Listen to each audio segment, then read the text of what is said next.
la última mesa del día, la mesa número 3, titulada Delitos Económicos y Justicia Restaurativa. Esta mesa la conforma don Hernán Fernández, subdirector de la Unidad Especializada Anticorrupción de la Fiscalía Nacional, el profesor Gonzalo Medina, académico de la Universidad de Chile, y además también el académico de la Universidad de Talca, el profesor Osvaldo Artaza, y modera la mesa el profesor Raúl Carnevali. Bueno, muchísimas gracias, buenas tardes. Vamos ahora a dar comienzo a esta mesa sobre lo que son justicia restaurativa y delitos económicos.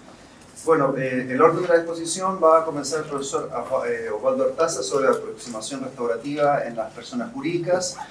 A continuación, don Hernán Fernández va a tratar, como pregunta, lo formulo, ¿es posible avanzar en una mayor aplicación de los mecanismos restaurativos? Y en tercer lugar, el profesor Gonzalo Medina sobre justicia restaurativa y delitos económicos. Bien, le damos la palabra al profesor Osvaldo Artaza. Muchas gracias, profesor Carnevali, por la invitación. También le agradezco a todos quienes están ahí detrás de la organización de este evento, que hasta el momento se dio muy bien, así que obviamente los felicito por eso. Voy a tiempo, pero no pasarme los 20 minutos.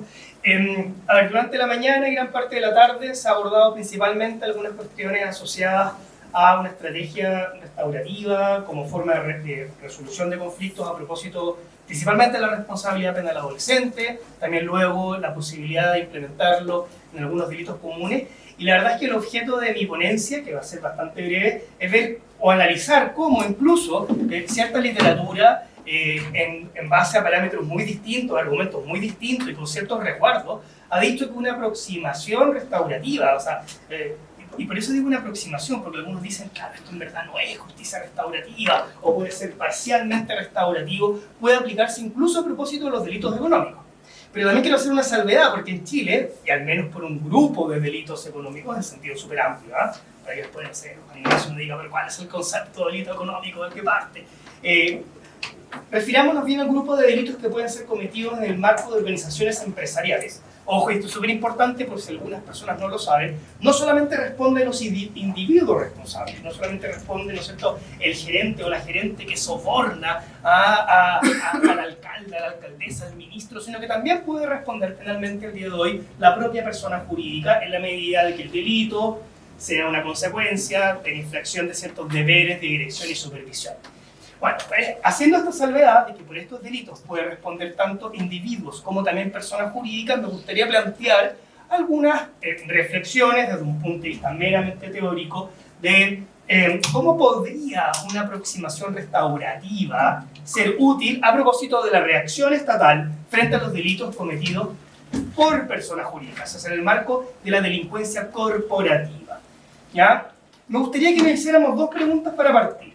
La primera es una pregunta que me gustaría plantear a propósito de una lámina que van a ver ahora, que me ayudó ahí don Alberto Torres, donde vimos muchos casos, casos chilenos, pero después también algunos casos, por ejemplo, en el ámbito de Estados Unidos. La primera pregunta es ¿dónde se ha colocado el acento en la reacción penal frente a la criminalidad corporativa en Chile? Es decir, estos delitos, ¿no es cierto?, que se cometen en el ámbito de organizaciones empresariales y que se cometen con el propósito o la intención de beneficiar a la propia persona jurídica. ¿Ya? ¿Dónde se ha colocado el acento en la reacción penal? Y, por otra parte, ¿qué defectos o déficit presentaría esta? Y obviamente, ¿quiénes han formulado o quiénes han planteado estos defectos? Porque cuando decimos que algo es defectuoso, lo hacemos siempre desde una opinión, desde un punto de vista, ¿no es cierto?, en particular. ¿Ya? ¿Pero por qué estas preguntas? Porque miren, fíjense, veamos algunos casos. Hicimos una tabla muy sencilla de algunos casos de condena. Tenemos el caso Pehuenche, el caso de la Universidad del Mar, el caso de Corpesca, yo creo que son casos bastante conocidos por todos ustedes. También, por ejemplo, el caso Salmones Colbún, caso Maggi, acá en la próxima lámina. Y la verdad es que la reacción del Estado, volvamos a la primera, la reacción del Estado, la verdad es que solamente refleja algo bastante obvio, es el reflejo de la legislación que tenemos. En el ámbito comparado, en el ámbito español, por ejemplo, Nieto habla de esto es una estrategia muy como de sanciones interdictivas, ¿no es cierto? Lo que buscan es quitarle medios a las personas jurídicas luego de que se verifica que se ha cometido un delito, ¿no es cierto?, en el marco de su funcionamiento, sus procesos, que se ha cometido con el propósito de beneficiarla, entonces las multamos. Las multamos, y no solamente eso, las multamos, les prohibimos a veces celebrar contratos con el Estado, las condenamos a pérdidas de beneficios, y esto ha sido criticado de distintas aristas que vamos a abordar un poco.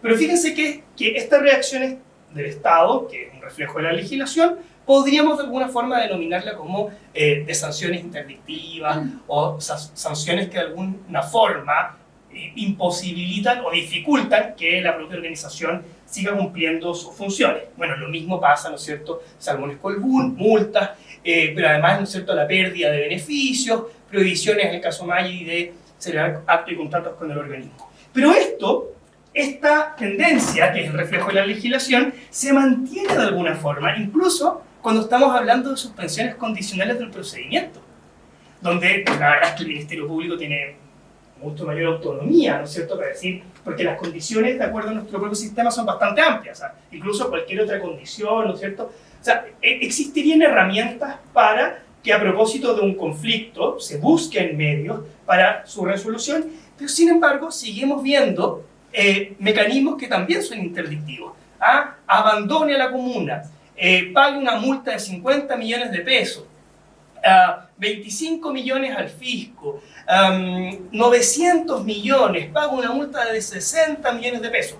Luego vamos a ver que esto en realidad ha sido matizado en las suspensiones condicionales, ¿no es cierto?, en estos acuerdos. Algunos, obviamente con ciertos matices y resguardos, hablarían de los supuestos de justicia negociada. Podrían avisorarse otras dimensiones también respecto a la reacción estatal, que no solo tienen que ver, por ejemplo, con la multa. Vamos a ver cómo incluso empieza a notarse cierto intento por encontrar mecanismos de beneficio de la propia comunidad. Caso Cerecita, una donación de un terreno importantísimo. En el caso de las universidades, becas. O sea, una dimensión que está centrada en beneficiar a la comunidad de una forma completamente abstracta. Y por último, una dimensión más bien asociada a tratar de contrarrestar las condiciones que permitieron el delito, es decir, sabe que usted incorpóreme, implemente, diseñe un programa de cumplimiento, un modelo de prevención de delitos, en forma, como vamos a ver, todavía súper tibia, súper tibia. Bueno, esta es la realidad del día de hoy.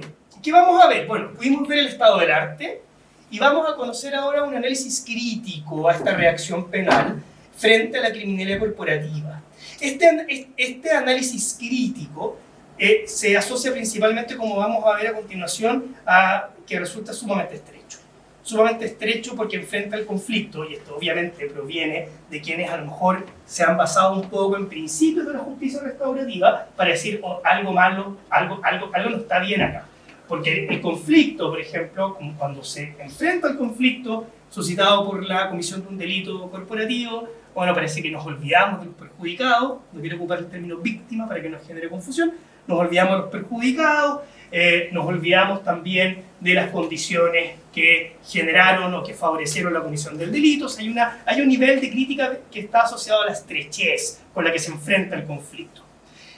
Sin embargo, para poder hacernos cargo de estos déficits o problemas, se han planteado muchas soluciones, desde obviamente modificar la ley. Al día de hoy, ¿no es cierto?, se está discutiendo todavía un proyecto de delito económico que, por ejemplo, una de las cuestiones más importantes, en mi opinión, es introducir penas como, por ejemplo, la interdicción, que justamente busca, ¿no es cierto?, que una persona jurídica en la que se delinque pueda contrarrestar forzadamente, ¿no es cierto?, aquellas condiciones que pueden haber favorecido el delito. Pero también a través de la justicia negociada, donde también se han incorporado algunos mecanismos para enfrentar el conflicto, tomando en consideración, por ejemplo, los daños causados, los perjudicados, las condiciones estructurales de la empresa o incluso comunitarias que pueden haber explicado el delito, etc. Y por último, hay cierta tendencia, ¿no es cierto?, a incorporar derechamente criterios propios de la justicia restaurativa en el ámbito de la delincuencia económica y específicamente en el ámbito de la delincuencia corporativa, es decir, cuando se trata de enfrentar a corporaciones, como les decía, donde se han cometido delitos. Bueno, miren, vamos a hablar ahora ya directamente de cuáles serían estos déficits. Fíjense, esta estrategia se le criticaría que tendría un fuerte acento en la incapacitación de las personas jurídicas, a través del pago de millonarias multas, de, como les decía, pérdidas de beneficios, prohibiciones, etc. Y esto se le puede criticar, o se le ha criticado en realidad, estoy haciendo más bien un análisis de la literatura reciente, en base a dos niveles, el nivel de la suficiencia y el nivel de la eficacia. ¿Qué quiere decir el nivel de la suficiencia? Fíjese que se trataría de un enfoque exclusivo en el infractor, desconociendo la complejidad del conflicto y los efectos asociados al conflicto. Es decir, como les decía, no se toman en cuenta los intereses de los perjudicados por el delito. Sería insuficiente. O sea, esta estrategia, a través de la cual se reacciona frente a un delito económico, algunos dicen es insuficiente porque se le olvida, ¿no es cierto?, la dimensión de los perjudicados. Y por último, hay quienes dicen que también podría no ser tan eficiente, desde lo que se conoce como más bien la actividad preventiva, o en el ámbito americano, el deterrence, esta idea de, bueno, ¿cómo logramos que se disminuyan los niveles de delincuencia económica? ¿Por qué no sería tan eficiente? Porque tal estrategia podría ser incluso contraproducente de cara a la satisfacción de los objetivos que subyacen a la responsabilidad penal de las personas jurídicas. Si nosotros vemos los casos, todos estos casos, todos, obviamente no tenemos la tabla acá, pero hicimos el ejercicio, por ejemplo, con Alberto, todos estos casos, uno podría encontrar graves defectos organizacionales que de alguna forma explican que se haya promovido la comisión de un delito o favorecido el delito o se haya permitido ocultar el delito. Cosa que nos remitamos al caso por pesca, que al final se contrataban servicios servicios que nunca se prestaron, por asesorías que nunca se prestaron, estos pagos ilícitos por sobornos se hacían pasar en el sistema contable como, ¿no es cierto?, a través de boletas incluso, boletas de honorario. Entonces, de alguna forma la organización pone en las manos del delincuente toda una estructura que podría terminar favoreciendo el delito. Bueno, yo creo que no hay nadie en este momento que no esté de acuerdo en que la responsabilidad penal de las personas jurídicas debiese tender a que las organizaciones se autorregulen, se organicen adecuadamente con el objeto de ir contrarrestando todos estos riesgos que van generando con su propia actividad. Entonces, en la medida de que el fundamento, el principal objetivo desde el punto de vista más bien consecuencialista de la responsabilidad penal de las personas jurídicas es que se autorregulen adecuadamente, parece un sinsentido que toda la reacción penal, ¿no es cierto?, no mire a justamente a este déficit de las organizaciones y que el propio sistema penal nos busque de alguna forma que las organizaciones puedan regularse adecuadamente. Entonces, fíjense cómo tenemos, como les decía, dos niveles de eficiencia, tanto desde el punto de vista de las dimensiones que olvida, ¿no es cierto?, el perjudicado, y desde su propia eficiencia. Pero hay quienes incluso señalan que, claro, tenemos un problema, porque no podemos negar que las grandes empresas siguen siendo necesarias para las comunidades, que además realizan actividades, como dice, esto lo he leído varias veces, siguen realizando actividades por lo general lícitas. Entonces, la verdad es que esta pena incapacitadora también puede tener consecuencias adversas desde el punto de vista comunitario. Ahora, como les decía, las posibles soluciones pueden venir de distintos niveles.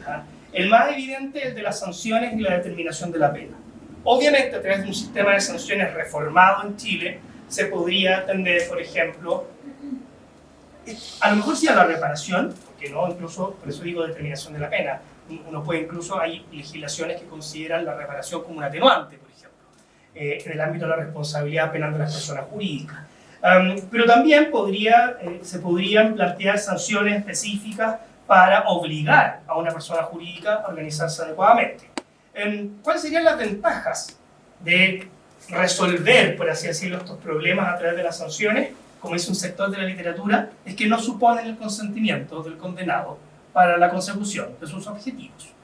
¿Cuáles son los problemas? Que obviamente dependen necesariamente de decisiones del legislador y podrían perfectamente terminar descuidando algunos de estos niveles. Por ejemplo, yo no sé si el proyecto de delito económico contempla, por ejemplo, algún efecto en particular a la reparación del daño. Yo sé que está muy enfocado a, por ejemplo, a penas como la interdicción, también al comiso, me parece fundamental, pero efectivamente hay ciertas dimensiones que quienes se aproximan a esta área de la justicia restaurativa dirían, ojo, pero falta un nivel que no están solucionando. Luego tenemos experiencias evidentes en justicia negociada. Obviamente no creo que en Chile sea el ejemplo, ya que por lo general las suspensiones condicionales en Chile han estado preferentemente enfocadas a la multa, ¿no es cierto?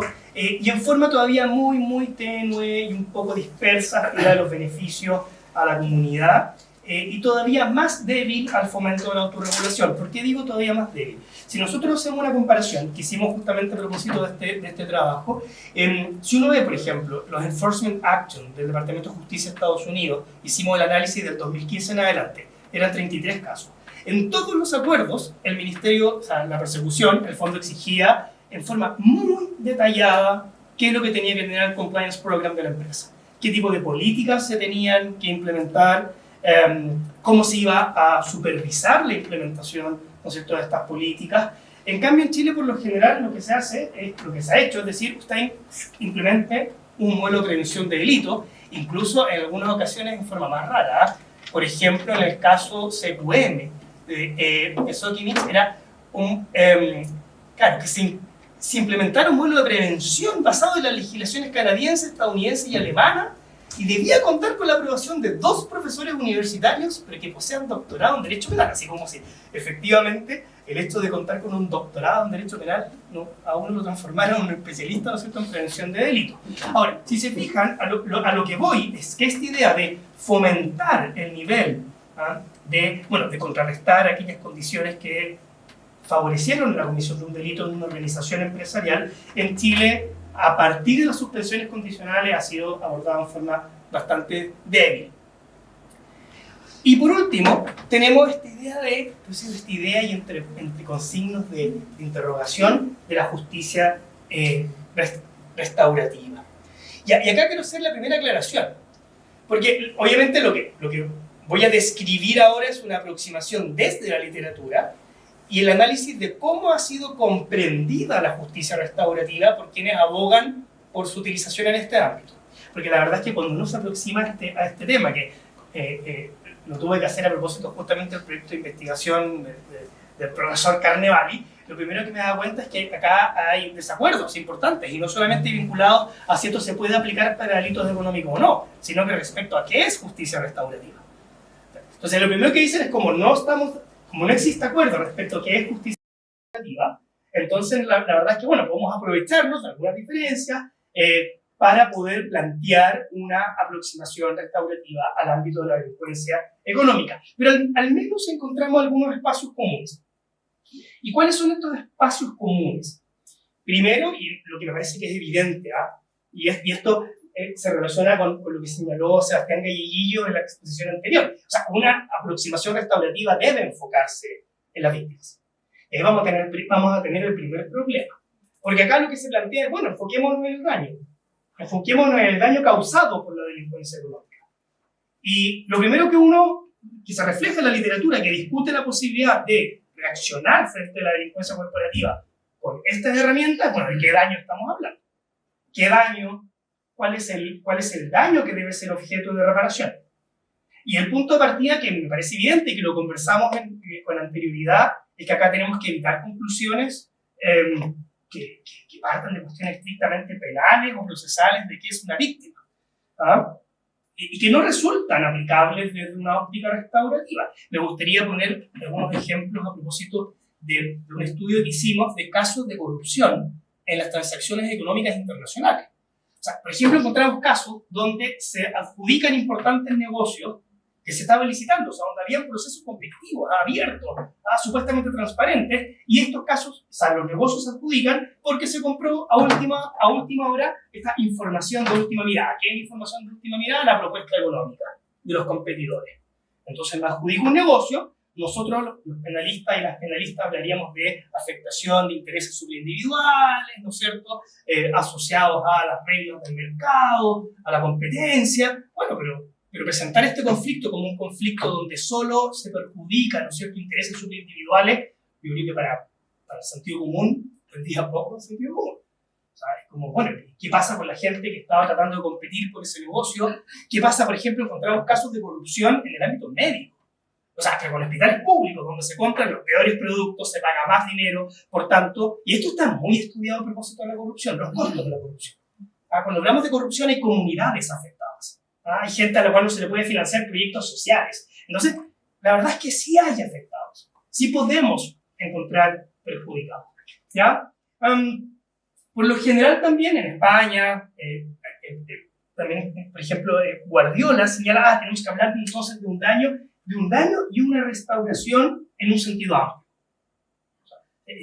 Fíjense cómo se empieza a hablar incluso por algunas y algunos de una justicia restaurativa en un sentido amplio, donde hay que reconocer que no se deben aplicar necesariamente los mismos principios en los casos a los que están acostumbrados quienes estudian la justicia restaurativa, donde por lo general hay un ofensor, ¿no es cierto?, y hay víctimas, ¿no es cierto?, que son fácilmente identificables. Ahora, sí lo que pude constatar es que al menos se trata de diferenciar supuestos. Hay delitos donde es posible identificar directamente perjudicados, como en el caso de muchos delitos medioambientales. Uno no puede efectivamente identificar, sabes que tenemos esta comunidad donde la gente perdió condiciones, o sea, se vio gravemente afectada sus condiciones de vida, sus propiedades se vieron gravemente devaluadas, o sea, que se puede encontrar directamente afectados. Y de casos donde no, donde a lo más vamos a poder encontrar personas indirectamente afectadas, competidores, consumidores, ciertas localidades, por ejemplo, en particular. Y aquí hay el primer recuerdo que debemos hacer. En algunas ocasiones se habla, bueno, pero llevemos a cabo procesos entonces restaurativos con la comunidad. Ya, yo creo que hay que ser cuidadosa y cuidadoso porque la verdad es que eso puede ser bastante amplio, ¿no?, que es la comunidad afectada. Sí podemos partir de la siguiente premisa: solo tendría sentido un proceso restaurativo en caso de ser posible identificar al menos sujetos indirectamente involucrados. Y también pude constatar, por ejemplo, varias opiniones asociadas a la importancia del control judicial y que justamente los tribunales controlaran que se hayan hecho todos los esfuerzos posibles para convocar a afectados, incluso también cuando existe la posibilidad de convocar a organizaciones de consumidores, representantes de quienes pueden haberse visto afectados. Aquí, por ejemplo, hay un estudio muy reciente del año 2022 de Nicholas Lord en el Reino Unido, donde estudia los parámetros o los criterios que utilizan los jueces para, en este caso, por ejemplo, aprobar acuerdos, no sé, deferred prosecutions en el ámbito del Reino Unido. Y uno de esos justamente es que se hayan llevado a cabo, por algunos de los entrevistados, se hayan llevado a cabo todos los esfuerzos para compensar. O sea, se hayan tratado de identificar a quienes podrían haber sido perjudicados. Para que vean cómo incluso, a propósito de mecanismos de justicia negociada, se ha abierto a esta dimensión de los perjudicados y hacer todos los esfuerzos posibles. Y lo otro que es evidente es que la pregunta que viene a continuación es, bueno, la justicia restaurativa, y esto también lo hemos conversado durante todo el día, tiene cuestiones asociadas a su procedimiento. Y entonces acá vamos a tener problemas, porque es distinto, ¿no es cierto?, sentar a negociar o mediar con 3 personas a tener que enfrentarse a un proceso restaurativo con 500. No sé, imagínense el caso de la corrupción en el papel higiénico donde todo Chile estaba, ¿no es cierto?, alterado y perjudicado y decían, acá nos están robando. O sea, tiene cierta complejidad. Y de aquí, por lo general, se ha señalado que hay mecanismos que no son idóneos, pero otros que sí lo serían. Ya, las conferencias. Y esto también, sin mucha evidencia, ha estado más bien asociado a la verificación de que hay experiencias. Hay experiencia, por ejemplo, en el ámbito medioambiental, en Australia. Hay experiencia a propósito de la justicia transicional, donde los procesos que han estado inspirados en restauración se han llevado a cabo a través de mecanismos donde permite escuchar a muchas personas. ¿Ya? Entonces, el primer aspecto que tenemos que considerar, este espacio común, es que está enfocado en el daño causado. Y el segundo espacio común de toda la literatura, que tampoco es mucha, que trata de abogar por el criterio restaurativo en este ámbito, es la que tiene que ver con esta lógica de un enfoque en el infractor y que no está asociado, obviamente, a su mera retribución. Ojo que, por lo general, he podido constatar que se parte de un reconocimiento de que la justicia restaurativa presenta una dimensión tanto retrospectiva como prospectiva. Esto quiere decir que la autorresponsabilización es siempre fundamental, desde el punto de vista, ¿no es cierto?, de lo retrospectivo, y por otro lado, de la asunción de compromiso a futuro, de qué es lo que tengo que hacer, qué es lo que tengo que cambiar para que esto no vuelva a ocurrir nunca más. Sin embargo, esta tendencia parte de una base que también, vuelvo a repetir, no creo que tenga mucha evidencia, pero es decir, a ver, nos parece que en el ámbito de los delitos económicos resulta más difícil aplicar mecanismos de justicia restaurativa con el delincuente económico, o sea, con el individuo, porque el individuo no reconoce responsabilidad, porque el individuo, ¿no es cierto?, es un gerente que tiene mucho dinero y no quiere verse perjudicado, por ejemplo, frente a la ciudadanía.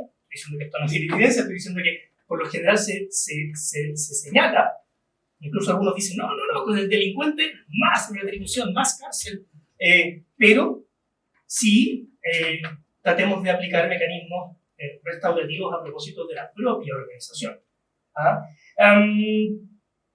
Y esto podría tener cierto sentido. No me interesa referirme porque como les decía, no hay evidencia de la imposibilidad de aplicar mecanismos de justicia restaurativa con el individuo responsable. Pero sí a propósito de las organizaciones esto podría tener cierto sentido. ¿Pero por qué? Porque incluso desde la lógica de la responsabilidad penal de las personas jurídicas, cuando se le dice a usted gestione sus riesgos, parte de la gestión de riesgos es decir, usted debe ser capaz de reconocer cuando se equivoca, debe ser capaz de reconocer cuando sus controles son ineficientes, debe adoptar mecanismos inmediatos para remediar la situación, que incluso lo vimos en algunos acuerdos donde, por ejemplo, con el Departamento de Justicia de Estados Unidos, donde las condiciones eran, primero, sáqueme a toda la gente que estuvo involucrada en el delito. Límpieme la empresa. Segundo, si no teníamos la prevención, hagamos la prevención, se lo vamos a fiscalizar, pero de alguna forma lo que se espera de las organizaciones es que se separen del individuo delincuente, reconozcan y esto en realidad puede sonar un poco extraño, pero reconozcan su propia responsabilidad, y la responsabilidad estaba, bueno, ejemplos, siempre sirven los ejemplos, caso Corpesca, saben que sí. O sea, no controlamos a nuestro gerente, dejamos que hiciera lobby como se le parecía, le pasábamos plata, no sé, las tarjetas de crédito, dejamos que contratara asesorías que nunca le hicimos una conformidad de servicio, señor gerente, dejamos que hiciera lo que quisiera, además dejamos que presentaran boletas de no sé de dónde. Esa es nuestra responsabilidad. Y esto lo vamos a tener que cambiar.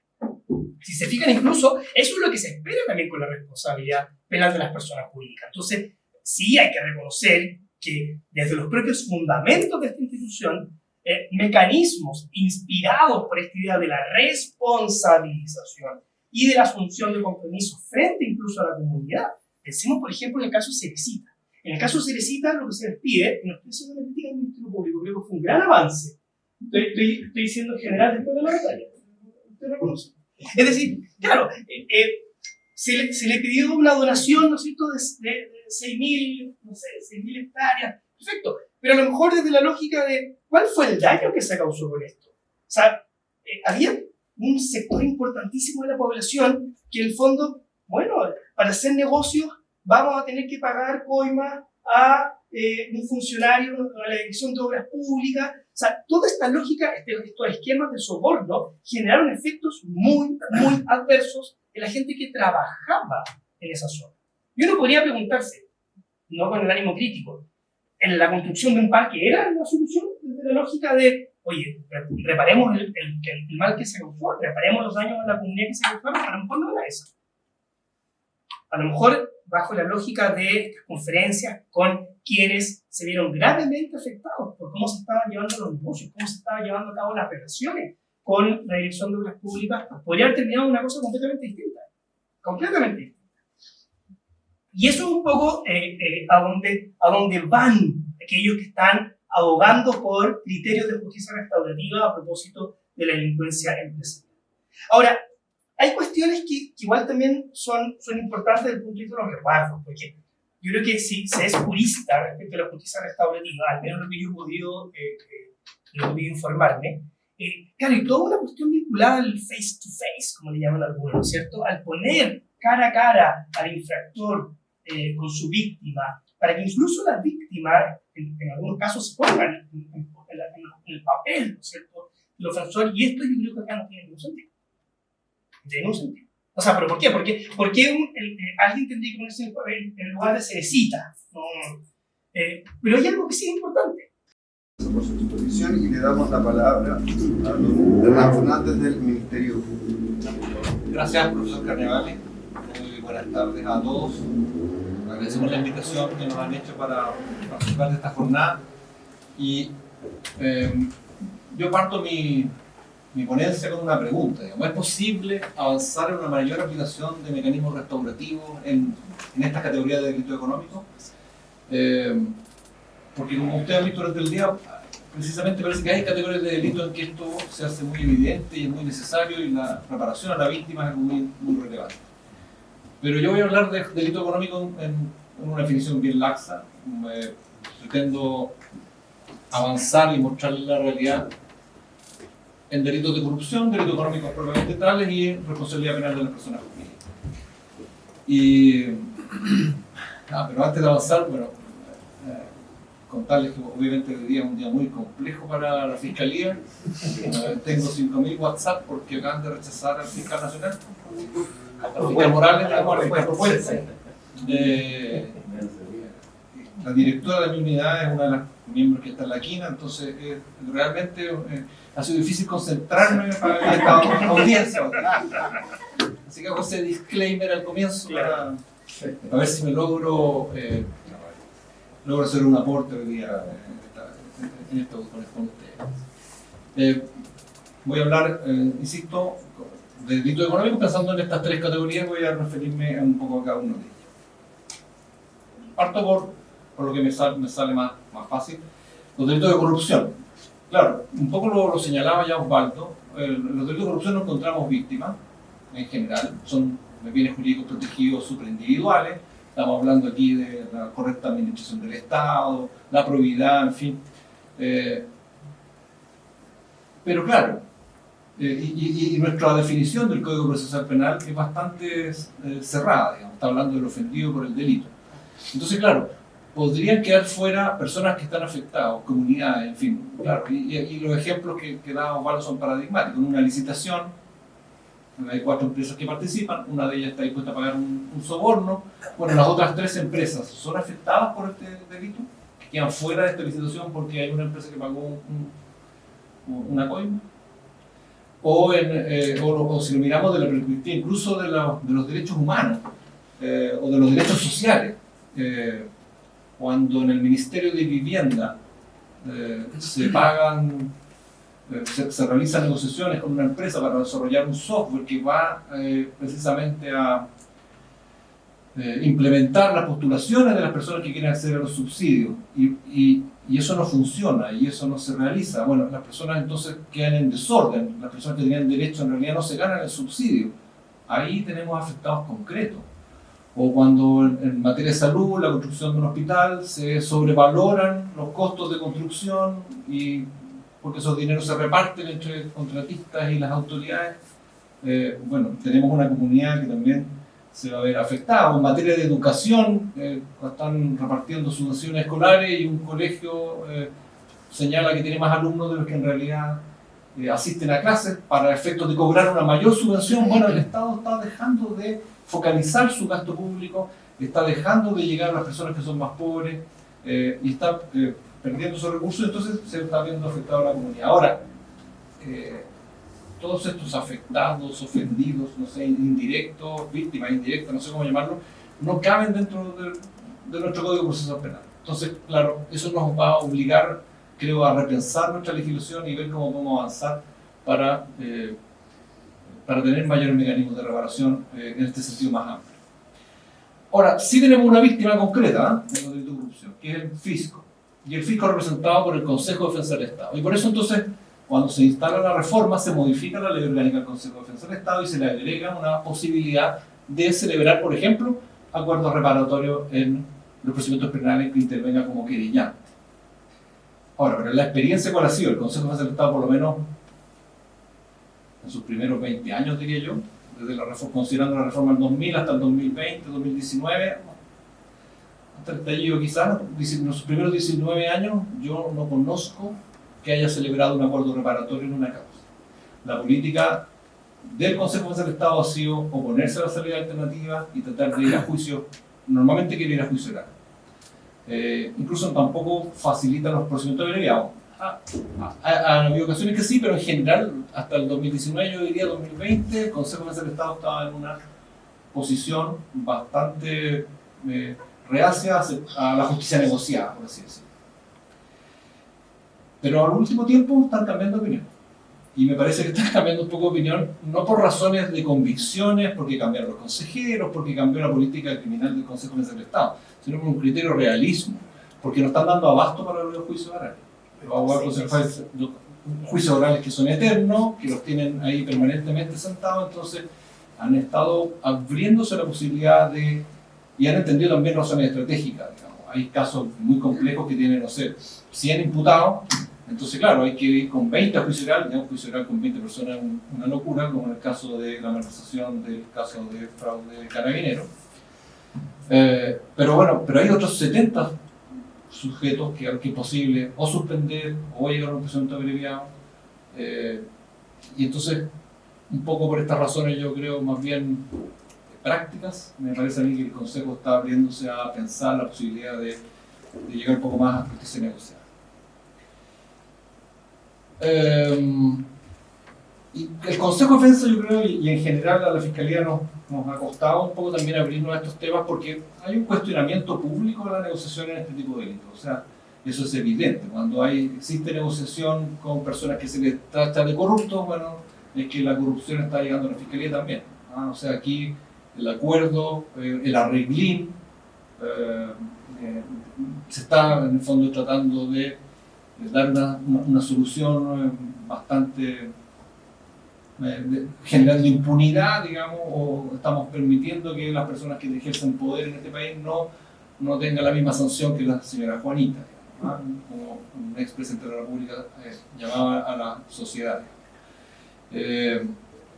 Entonces eso nos genera una contradicción, porque en general podríamos tener cierta apertura a llegar a algún tipo de acuerdo, digamos, es de toda lógica en un sistema que está sobrecargado de causas que hay que despejar el escritorio fiscal, y qué mejor que utilizar estas herramientas. Pero esta realidad, digamos, ha hecho que desde siempre las instrucciones del fiscal nacional en materia de corrupción han restringido las posibilidades de negociación. Desde el 2003, que yo estoy en la Fiscalía, las instrucciones del fiscal nacional siempre han tratado de acotar el uso de las salidas alternativas. Y en la instrucción vigente, que es de abril de este año, que tiene un origen anterior en una instrucción del 2020, está muy golpeada la instrucción del fiscal nacional por un informe que hizo la OCDE sobre cómo se llevaba a cabo la investigación de los delitos de cohecho a funcionarios públicos extranjeros y eventualmente de la corrupción en Chile. Un informe en fase 4 de la OCDE que critica el trabajo de la Fiscalía, es un informe que se hace en el contexto del caso Penta. Aquí miro a Gonzalo porque él es un protagonista ahí de la crítica a la OCDE, porque precisamente ocurre la visita de la OCDE en los días en que se llega por Manuel Guerra, el fiscal en Oriente en ese entonces, a un procedimiento abreviado con el subsecretario de Minería. Se cambian los cargos que eran de soborno por enriquecimiento ilícito, y eso provocó una gran crisis, digamos, política, por así decirlo. Había muchas críticas al trabajo que hizo la Fiscalía y se hizo toda una teleserie, se unió todo el proceso cuestionado de nombramiento del fiscalado, digamos, con sus reuniones con senadores, en fin, entonces que se dijo que lo que quería era echarle tierra en el fondo al caso Penta, y eso se materializó entonces en el 2018 en estos arreglos. Y claro, se hizo toda una telenovela y se nos cuestionó duramente a la Fiscalía y se cuestionó al fiscalado duramente durante todo su periodo. Entonces, claro, la reacción del fiscal en el 2020 fue limitar un poco más la aplicación de salida alternativa. Entonces, respecto a la suspensión condicional, había una frase que viene de mucho tiempo: deben aplicarse en forma excepcional, limitada y prudente, hay que perseverar en la investigación cuando la gravedad de la trascendencia del hecho indagado así lo requiera. Se establece un sistema objetivo, se señalan 9 circunstancias que hacen procedente la suspensión condicional del procedimiento. y en la medida que en la investigación se cumplan 4 de esos 9 requisitos, el fiscal regional puede aprobar la suspensión condicional. Estos 9 requisitos están, no sé, que se repare con el mal causado, que el Consejo del Estado esté de acuerdo con la salida, en fin, hay 9 circunstancias. Se privilegia obviamente la suspensión condicional a particulares y a funcionarios públicos de menor jerarquía. A funcionarios públicos de los que, por ejemplo, señalan el artículo 251.15 del Código Penal, que son los funcionarios de mayor nivel, parlamentarios, intendentes, en fin, se mira como que no debiese promoverse una suspensión condicional. Que la pena no sea superior a 818 días. Y también razones estratégicas en la medida que esa persona que se va a suspender pueda a lo mejor entregar su testimonio contra personas que estén más arriba en la organización. Ese tipo de consideraciones están entre esos 9 circunstancias, de los cuales el caso requiere cumplir al menos con 4. Y obviamente la excepción es en los sobornos de baja complejidad y en el delito de corrupción entre particulares que se estima que es de corrupción, aunque más bien tiene un carácter como delito económico. Entonces por eso queda fuera como de las instrucciones de este delito. En materia de acuerdos reparatorios, la instrucción es oponerse. No es facilitar los acuerdos reparatorios, es oponerse, porque básicamente en los delitos de corrupción vemos bienes jurídicos que no son disponibles o va a existir un interés en la persecución penal que debe prevalecer, digamos. Salvo los delitos que cometen los particulares, los delitos patrimoniales o los delitos de corrupción entre particulares, y excepcionalmente los delitos cometidos por un funcionario público en la medida que no haya una afectación intensa del bien jurídico protegido. Estamos pensando en delitos de menor entidad, que tienen menor pena. La intensidad la podemos vincular con la pena que está. Y si un fiscal no quiere oponerse al acuerdo reparatorio, bueno, tiene que contar con la aprobación de su fiscal regional. Entonces, es bien restrictivo entonces el tema. Y en el abreviado nos encontramos con esta reacción, insisto, a las críticas que nos hizo la OCDE por lo que pasó en 2018. Entonces se dice, por la relevancia de la instrucción se habla, por la relevancia de los bienes jurídicos protegidos en los delitos de corrupción, lo poco riguroso de las penas muchas veces impuestas a los presos de breve. Hay una crítica en el fondo a cómo controlamos las penas que se piden en las acusaciones por los fiscales, cómo desde la Fiscalía Nacional puede hacer esos controles, o el fiscal regional hacerlo. Y por el impacto, y aquí está copiado textual, el impacto negativo que su utilización excesiva puede producir en la confianza de la ciudadanía para con el sistema de justicia penal, se instruye a aplicar los procesos de abreviados de modo prudente y restrictivo. Tienen que ser utilizados por el fiscal regional,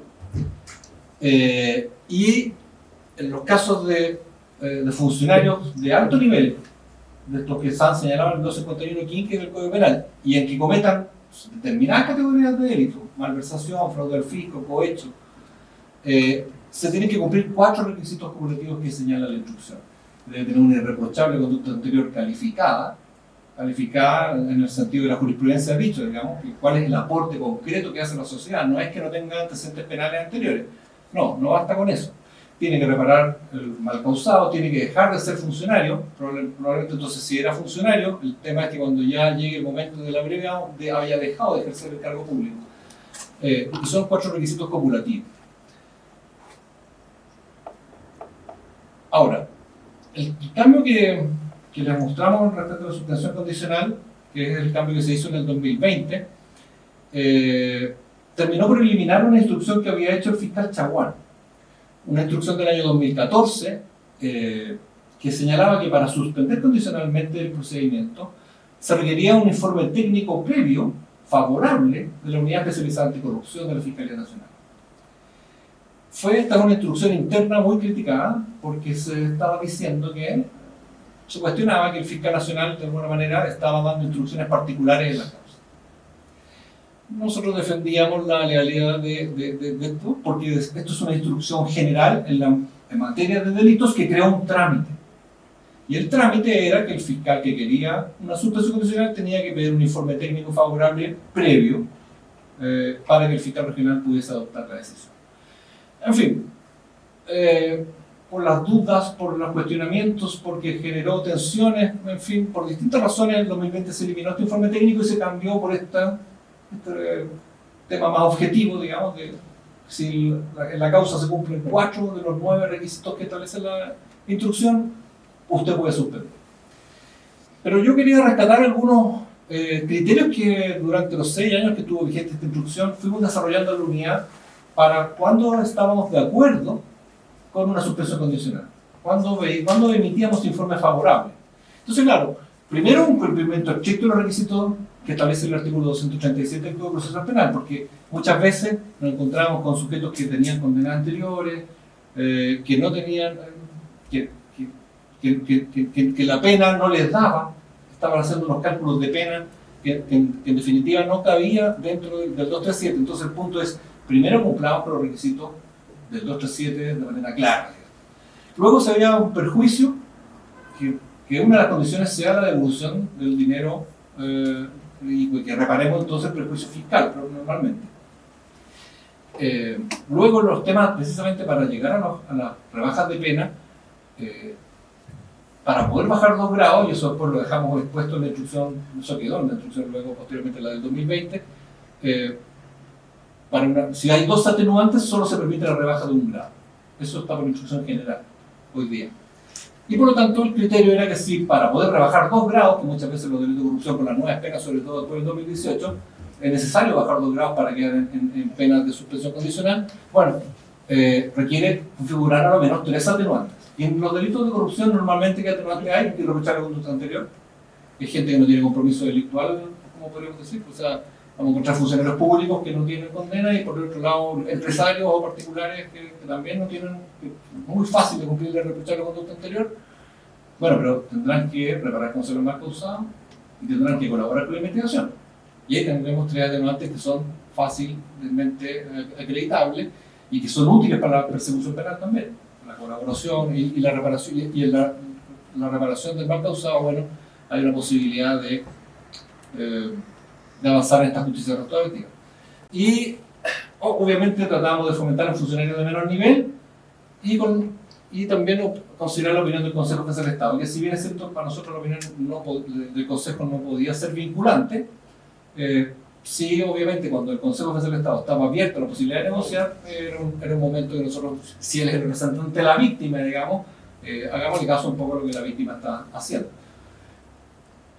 Cuando el Consejo estaba en contra, no necesariamente nuestro informe era desfavorable, porque efectivamente consideramos que la opinión del Consejo no es vinculante. Y tuvimos varias suspensiones condicionales en que el Consejo General del Estado no estuvo de acuerdo.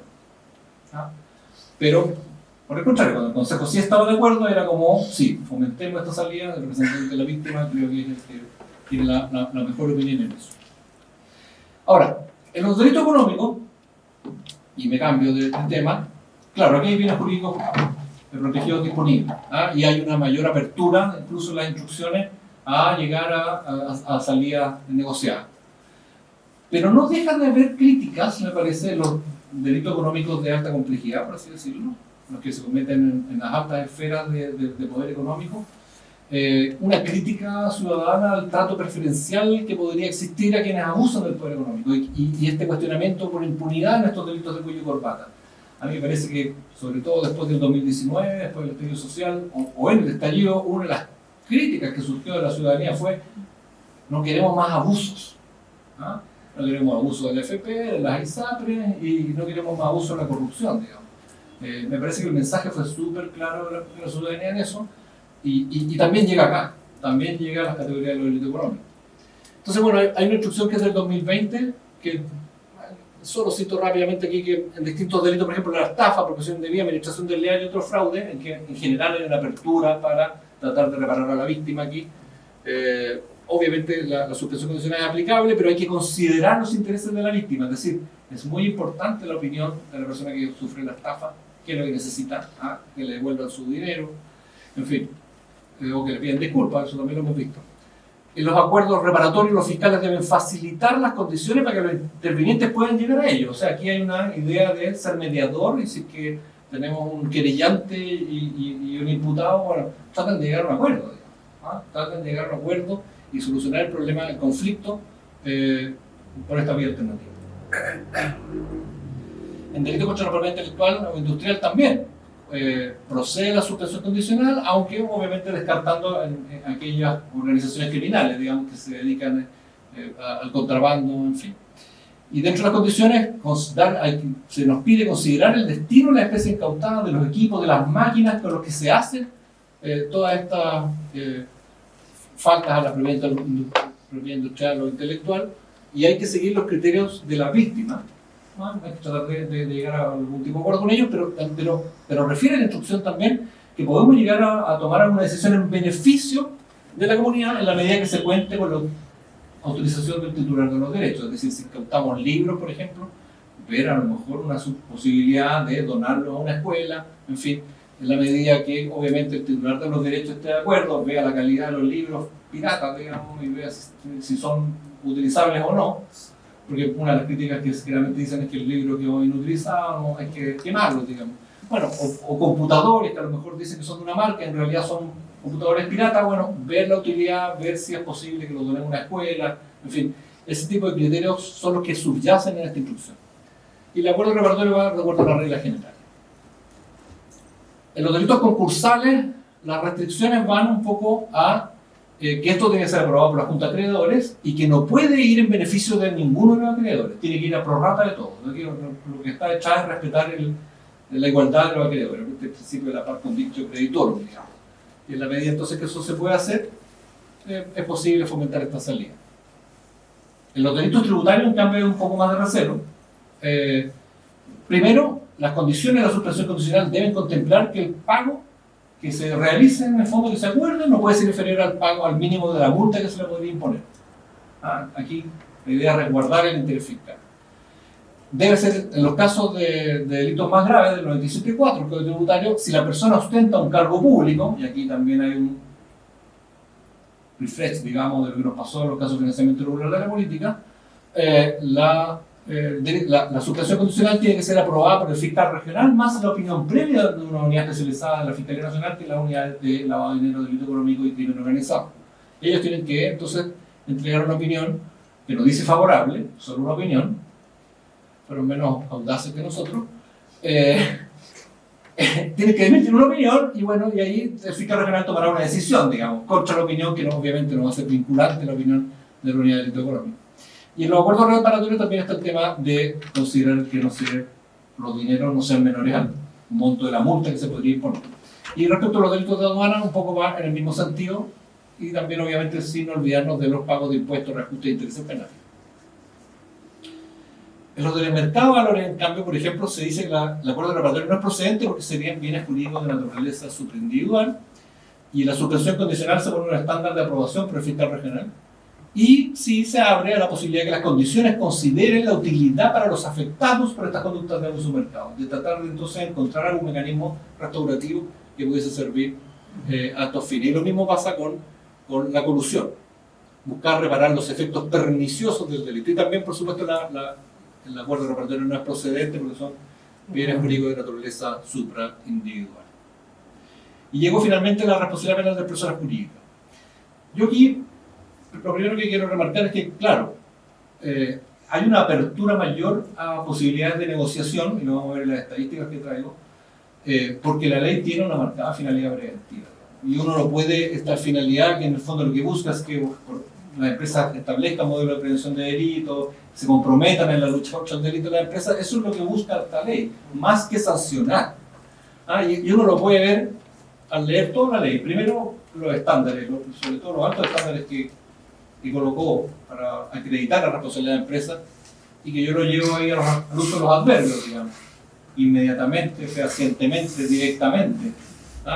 Hay muchos adverbios que implican una prueba para la Fiscalía que hacen que sea complejo la investigación.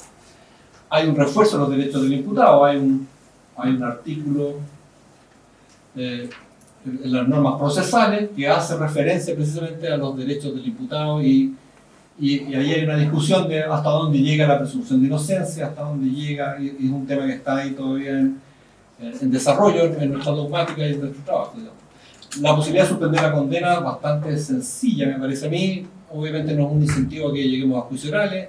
Originalmente y hasta el 2018, o sea, del 2009 al 2018, había muy pocos delitos base, por lo tanto estos eran casos poco menos de laboratorio, y muy bajas penas, especialmente las multas. Y obviamente la ley incentiva la adopción de los modelos de prevención de delito porque le da un rol en varias partes, digamos. Es presunción de cumplimiento del deber de dirección y supervisión, y por lo tanto podría ser que la empresa no responda si es que tiene un modelo adecuado. Puede ser un atenuante, y también puede ser una de las condiciones de la suspensión condicional, un poco como adelantaba Osvaldo, una medida reparatoria interna. ¿Ah?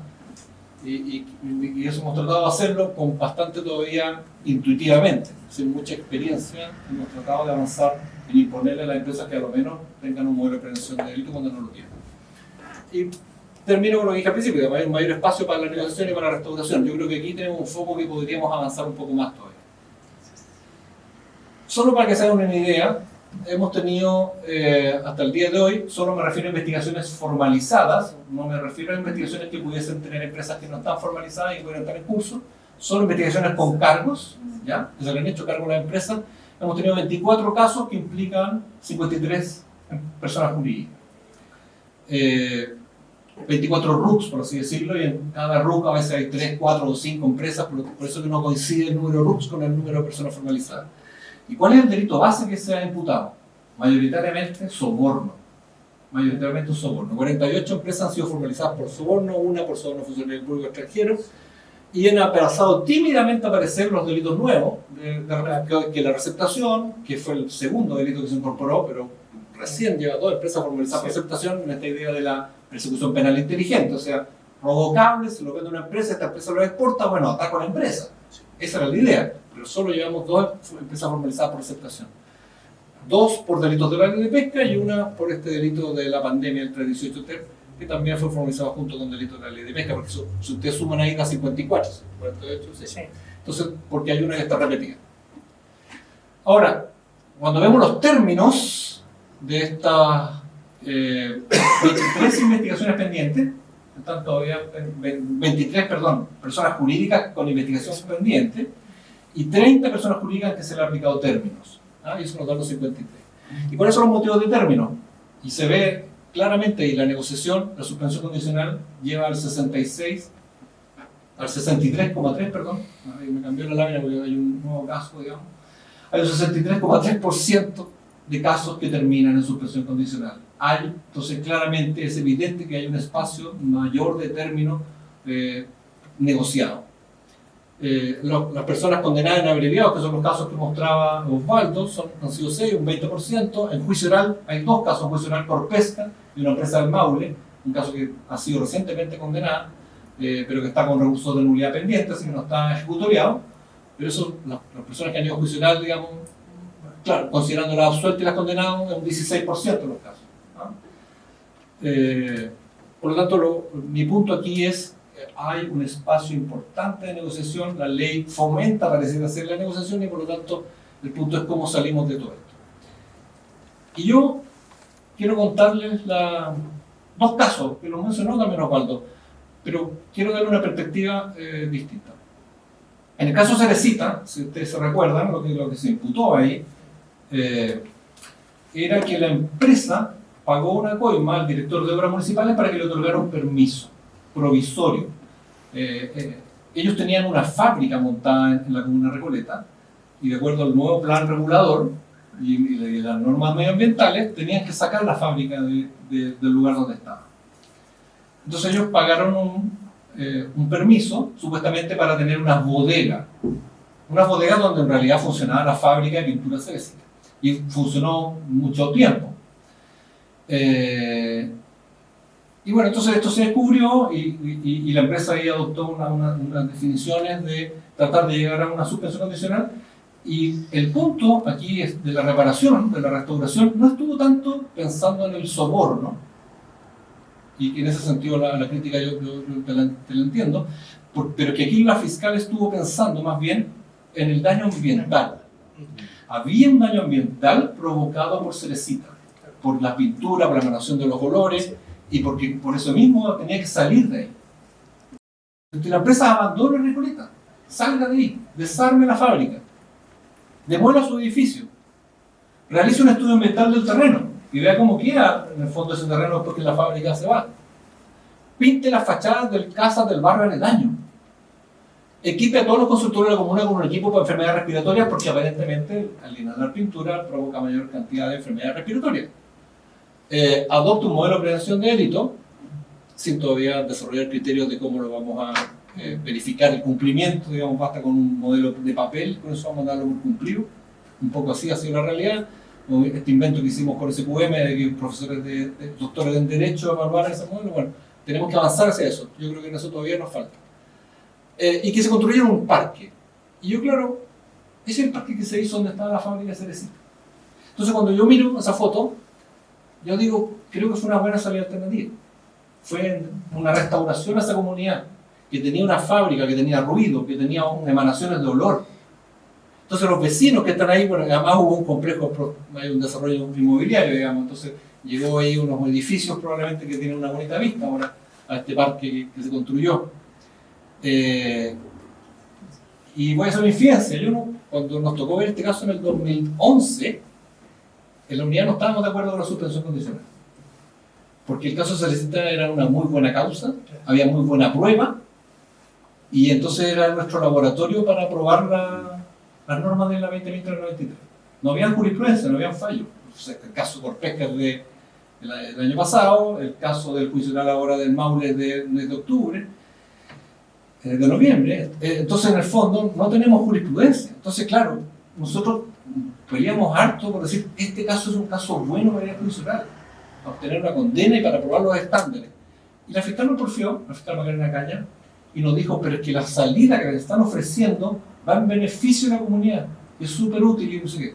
Y con el pasar del tiempo, creo, insisto, que me parece que esto fue una buena solución.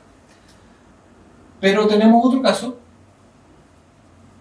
que es el caso SQM, que está vinculado con el caso de financiamiento irregular de la política y en la empresa que tiene una serie de irregularidades, que el caso contra las personas naturales todavía está pendiente de juicio oral, hay algunos condenados en abreviado, hay hasta salida alternativa, hay otros que no se perseveró investigación, pero este es el caso contra la empresa, específicamente contra las 3 empresas del holding. Y claro, ¿cuáles fueron las condiciones? Actualizar el modelo de prevención de delitos con estos temas de la legislación italiana, canadiense, en fin, y que sea revisado por doctores en Derecho, y que pagaran una suma al fisco de 1,5 millones de dólares y luego 3 millones de dólares en donaciones a unas fundaciones de la quinta región. Entonces, claro, en un contexto que a veces se olvida, que en ese momento la ley vigente para este caso era la ley 20.193 sin las modificaciones de la 21.121, y la multa máxima de imponer a una empresa en ese instante llegaba como a 1 millón y medio de dólares. Y por lo tanto la empresa SQM estaba pagando 3 veces la multa máxima. Entonces, claro, en esa perspectiva uno dice, es una buena salida, está pagando mucho más de la multa que le podríamos poner en un juicio. Pero las críticas nos arreciaron. Aquí las críticas fueron, aquí están ustedes permitiendo la corrupción, la empresa más corrupta del Chile. Bueno, y además porque nos compararon con el acuerdo que SQM llegó en Estados Unidos. Llegó un acuerdo con la DOJ por 15 millones de dólares. Y nosotros llegamos a 4 y medio. Entonces, ¿por qué SQM quiso pagar más en Estados Unidos que en Chile? Bueno, el diente más grande en Estados Unidos se cae, ¿no? ¿Ah? Entonces, claro, los cuestionamientos volvieron. Entonces, claro, cuando nos vemos enfrentados a la decisión, bueno, esta causa, ¿la llevamos a una suspensión condicional porque la empresa nos está ofreciendo la salida o nos vamos a juicio? Es siempre todavía, no tenemos criterios claros, y es siempre todavía dudoso, y es siempre todavía tratar de ser lo menos cuestionado posible. Una buena suspensión como la de Cerecita que permita una restauración a una comunidad que está dañada, en un caso de delito ambiental también lo imagino, podría ser fabuloso. Pero si hay contexto de participación de políticos o de gente de mucho poder en nuestro país, la gente prefiere la sangre, digamos, ¿ah? Prefiere eso a un muy buen acuerdo. Y es la complejidad que nos deja. Y entonces, para terminar, yo reconozco este valor de la justicia restaurativa, yo solo los alerto de las dudas que podemos tener en su aplicación en casos de corrupción, en casos de delitos económicos que yo llamo de alta complejidad y en los casos de responsabilidad penal de la persona jurídica. Me parece necesaria la modificación que se está haciendo a la ley 20.393 en el Congreso. No he tenido tiempo de meterme un poco a ese tema, digamos, pero si se rebajan estándares, si se elimina la certificación de los modelos de prevención de delitos, si se aumentan los delitos base a todas las situaciones de riesgo empresarial, digamos, me parece que vamos a hacer un avance y va a permitir entonces que podamos seguir teniendo algún tipo de aplicación de justicia restaurativa. Y las instrucciones vigentes son bien restrictivas. ¿Qué va a pasar? Yo aquí tenía una lámina pensando en que a esta altura íbamos a tener un fiscal nominado, entonces decía nuevo fiscal. Ahora yo tengo que cambiar la lámina, nuevo o nueva. Sí. Se abre la opción de nuevo. Un nuevo o nueva fiscal nacional va a tener la palabra. Muchas gracias.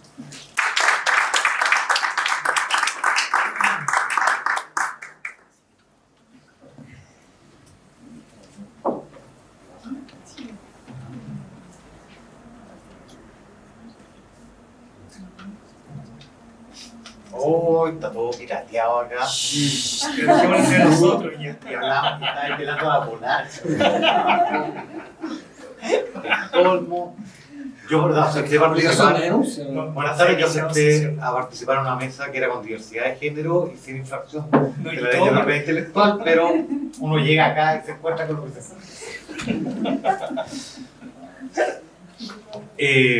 muy buenas tardes. En primer lugar, agradecer por supuesto al Centro de Estudio de Derecho Penal de la Universidad de Talca por la gentil invitación a participar acá y por supuesto un placer y un honor compartir la mesa con Hernán y con Osvaldo, dos personas que claramente han demostrado que le han dado una vuelta al tema. Yo quiero partir de la siguiente base.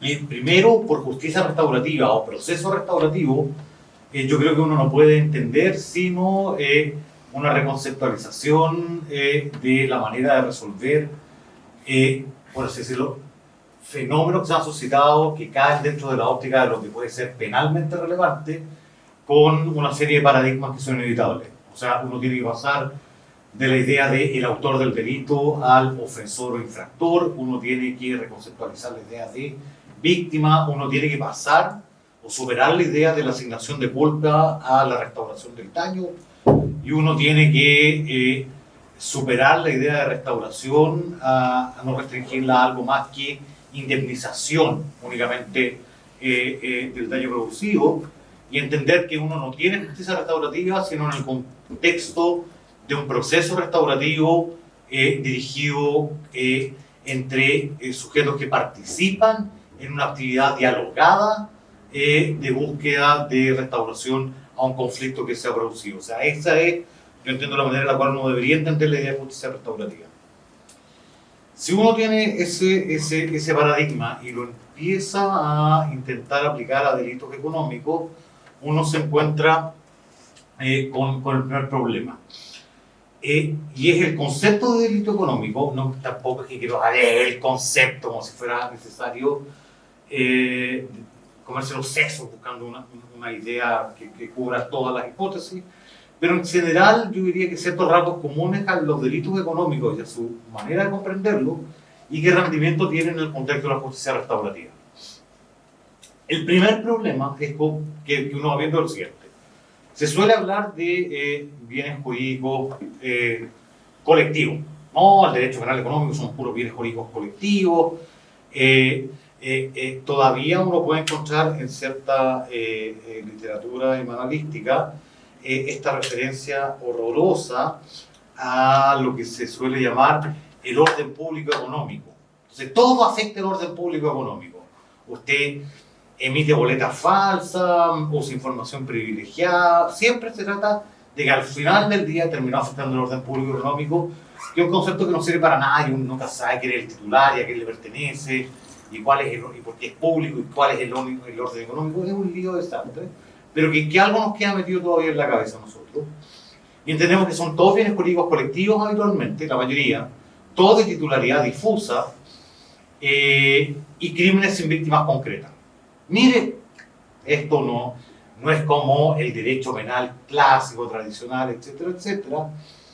Esas típicas falacias de que hubiera vivido una época histórica, real, en la cual el derecho penal está restringido como a homicidio, violación, secuestro, una cosa por el estilo, uno revisa las legislaciones postmedievales y encuentra unas leyes penales pero draconianas sobre producción de vino, unas cuestiones totalmente que uno debería entenderlo como derecho penal económico que siempre ha existido. Pero hoy por hoy se caracteriza como una cosa moderna, vaga, nebulosa, difícil de hacer y que por lo tanto genera problemas cuando uno lo trata de llevar al ámbito de justicia restaurativa. Que me vean, no es que esté hablando, chateando acá, es que para no darme vuelta todo el rato tengo la lámpara, pero no sirve de nada. Y entonces si uno requiere o quiere intentar llevar de alguna manera el paradigma de lo restaurativo hacia criminalidad económica, uno tiene que superar varias barreras. Primero, tiene que empezar con la precisión de lo protegido. O sea, esta idea de mantener puras afirmaciones difusas. Mire, aquí lo que se afecta es la confianza del mercado. Suena mejor que el orden público económico, pero sigue siendo una cosa media extraña. En ámbitos como corrupción, la correcta administración de la función de la administración pública o de la función pública, una serie de entelequias poco asibles y uno tiene que empezar a concretarlas mucho más que aquello. Uno tiene que encontrar la asignación de sujetos víctimas de daño. Esto es, vamos a ver, de ahí tengo alguna, quiero aventurar alguna pequeña intuición de por qué se producen algunas dificultades con esto, pero claramente esta idea de que no son posibles identificar los daños de ciertas víctimas, no es que no sea posible, es que es más complejo de hacer, pero yo creo que ya estamos suficientemente en la etapa en la cual deberíamos darnos el trabajo de hacerlo y no simplemente decir es que es tan difícil que mejor dejémoslo en algo abstracto. O sea, sino demos el paso un poco más allá y tratemos de identificar quiénes son los realmente afectados por los delitos. Piensen ustedes, cada vez que hay un delito de manipulación de mercado, una empresa que falsea contabilidad y que es cotizada, que emite bonos, todos están sobre el mercado falso, bueno, y después se destapa todo esto y uno ve que todas las AFP tenían todos bonos comprados de esa empresa. Resulta que después, bueno, las víctimas somos todos nosotros que estamos jodidos en el sistema de AFP y al cual todas las cotizaciones nos bajaron. O sea, yo no soy matemático, ni economista, ni no, pero supongo que alguien podrá elaborar alguna formulilla, por lo menos que permita elaborar de manera más detallada el cálculo, pero las interrelaciones no son tan misteriosas como quisieran aparecerse en algún minuto. Y voy a meterme muy fuerte con el tema de participación de las víctimas en la resolución del conflicto en materia penal económica y los problemas que tenemos con eso. Dos casos de posibles visiones que hay entre nosotros que han sido mencionados acá. El problema de colusión y la participación de afectados en la solución del conflicto. Si ustedes se fijan, cada vez que hemos tenido un caso de colusión, pero esto es lo divertido, la colusión que es muy raro, cada vez que uno habla con gente que se acerca con cierta distancia al tema de criminalidad económica, como que el primer delito que le salta es la colusión, como fuera el delito económico. Y la verdad es que de ahí a que un caso de colusión llegue a ser de penal, estamos como a 1000 años luz. O sea, no hay persecuciones penales, no hay nadie cumpliendo en este minuto una condena en la cárcel por haberse coludido de nada. Pero aún así, porque la colusión es lo primero que salta con el delito económico pragmático. Y si ustedes se fijan, la mayoría de estos casos se arreglan vía ley del consumidor. Entonces terminamos ley del consumidor, con las asociaciones de consumidores negociando con el CERNAC, que hace la especie de mediador, para tratar de buscar una solución a este problema en algo que tampoco es justicia restaurativa. O sea, la indemnización a los consumidores no es justicia restaurativa, es la indemnización a los consumidores. Punto y aparte. Que esté bien que indemnicen, está bien, pero no lo podemos llevar a entender como justicia restaurativa. Y corrupción y ausencia de las víctimas, claro. En la corrupción, como lo mencionaban tanto Hernán como Osvaldo, la cuestión es bien directa. O sea, Cuando alguien soborna al director de obras para tener la recepción de un edificio que no debería haberse construido, para colocar un caso hipotético que no sucede nunca, los afectados son la gente que vive al lado del edificio. O sea, no hay que de nuevo empezar a hacer una construcción difícil. ¿Dónde estarán los afectados? Oiga, están ahí. Está ahí. Si yo vivo ahí y tengo la tontera edificio al lado horrible, bueno, yo soy el afectado, no la generalidad, etcétera, etcétera. Y entonces hay un problema de percepción y determinación del daño a la víctima. Por eso es que corrupción uno lo percibe de manera tan directa, creo yo, porque claro, y yo creo que este es el problema que tiene la gente que trabaja en libre competencia, que insiste en que esto sea lo menos penal posible y no logra entender lo real de la percepción que uno tiene de que cada vez que él va al supermercado y compra pollo o confort y algo, uno siente que, me van a disculpar, esto está grave, me están cagando. Me disculpan, pero eso es lo que uno siente y no tengo nada que hacer. O sea, y por eso me da rabia, pero siento el daño muy, muy, muy encima mío. En cambio, claro, cuando no sé qué, la Polar misma altera estado financiero, emite bonos para los bancos por $400 millones para tapar una deuda que tenían y no va a invertir el extranjero, etcétera, etcétera, y baja eso eventualmente los fondos de pensiones, no me doy cuenta o no siento que la Polar me haya metido la mano al bolsillo. Entonces tengo ahí un problema de cómo explicar eso, y creo que eso es lo que lleva a la explicación de decir que muchos delitos económicos son delitos sin víctima, cuando todo delito tiene, y en este sentido no quiero trabajar con el concepto de víctima restringido el código, sino como afectado, en general para efectos restaurativos. ¿Ah? El vaso es mejor, es verdad. Me voy a agarrarlo todo acá.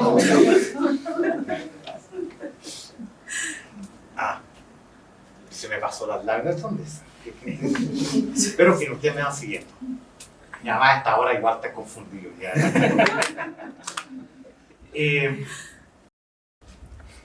Yo creo que es el primer punto que hago es simplemente el punto dogmático del rendimiento de los delitos económicos para meterlos dentro del problema de justicia restaurativa y del paradigma de no de asignación de responsabilidad, sino de restauración en términos del daño. Yo creo que ahí hay un problema, pero que no es un problema, por así decirlo, que vaya a arreglarlo la ley, es un problema, por así decirlo, de la dogmática penal, de reconceptualizar el problema del delito económico y además de entender que el derecho penal no tiene las herramientas suficientes, sino que necesita de otras disciplinas para poder complementarse en el desarrollo del impacto de las conductas penales a nivel económico. El otro problema que yo creo que tenemos es el de la configuración del proceso penal en materia económica y el problema de la justicia restaurativa. Y acá tenemos, como bien sabemos, un proceso penal como lo concebimos nosotros, o sea, lo modificamos para hacerlo totalmente adversarial. O sea, eso es lo que tenemos al día de hoy.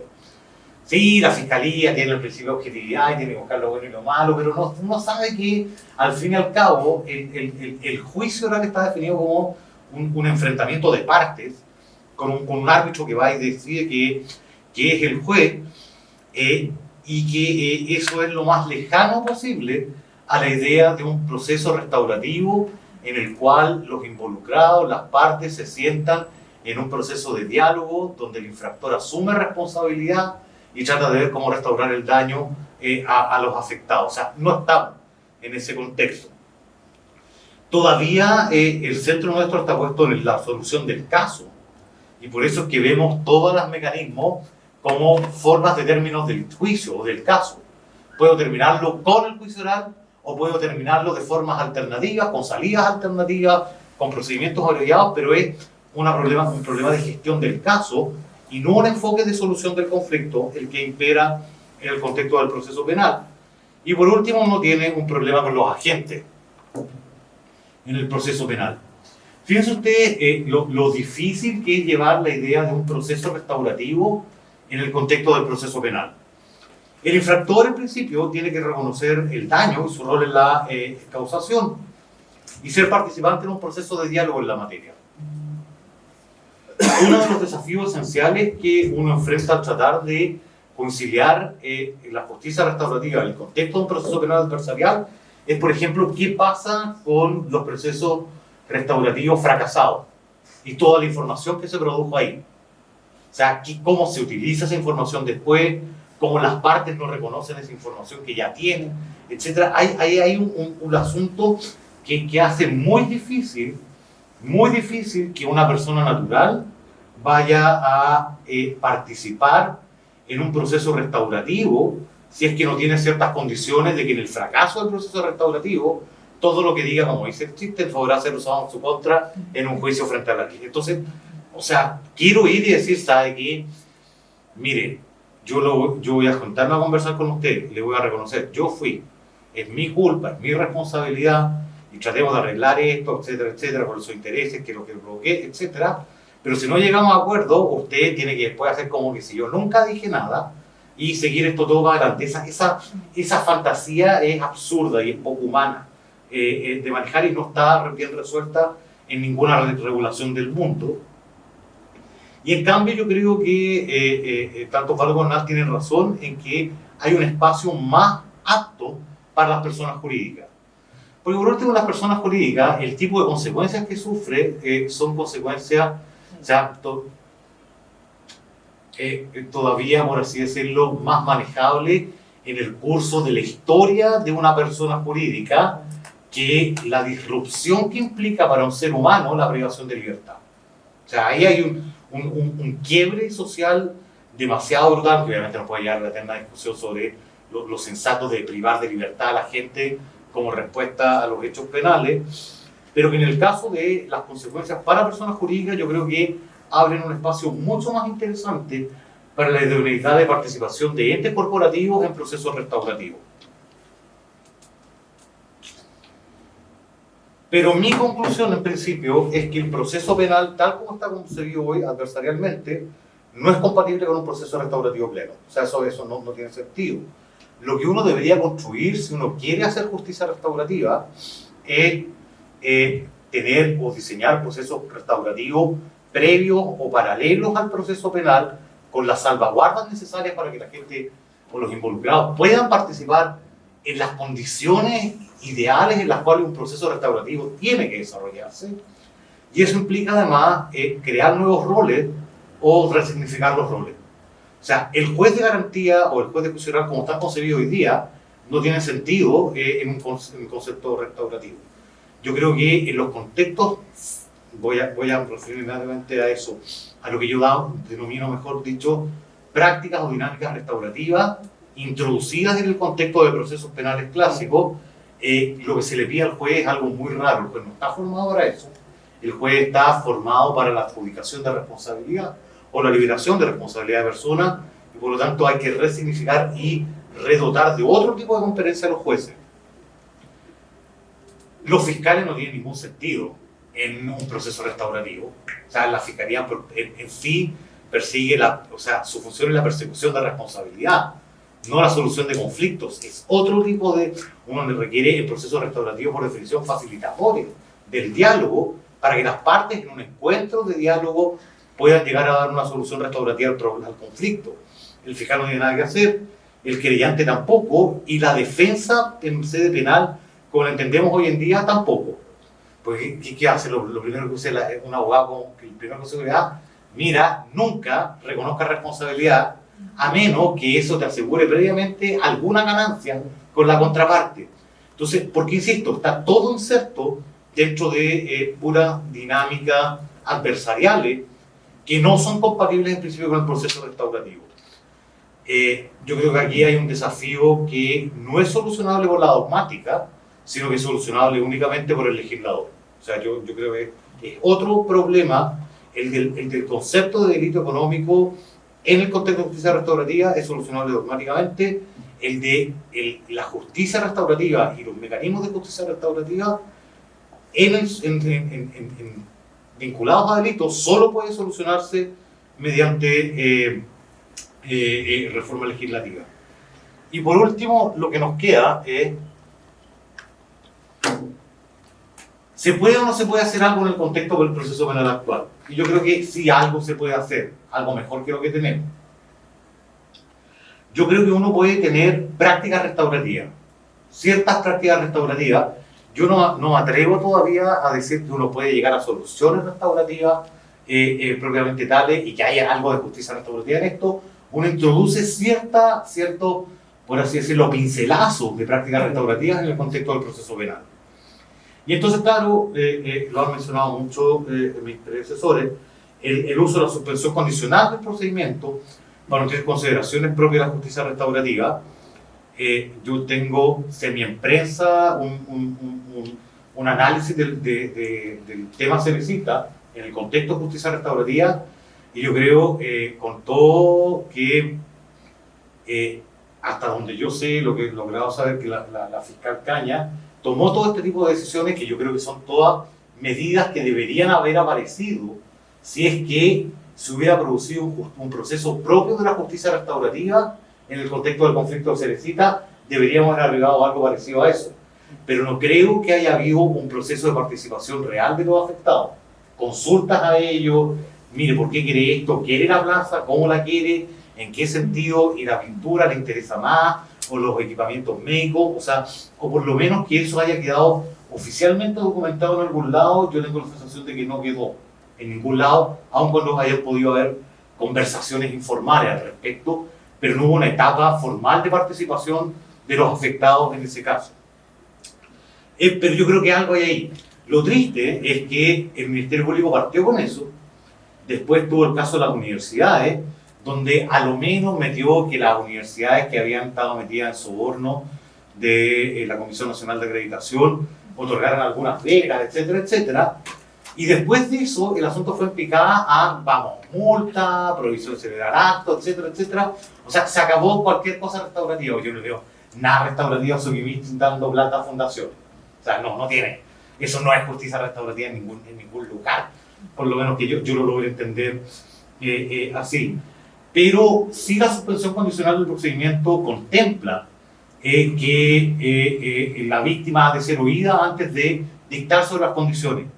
Y esa instancia de la víctima ha de ser oída, que es insisto, es una dinámica restaurativa que uno puede meter medio a la fuerza dentro del proceso penal, es una cuestión que no se encuentra suficientemente arreglada. O sea, ¿cómo participan las víctimas? ¿Bajo qué criterio?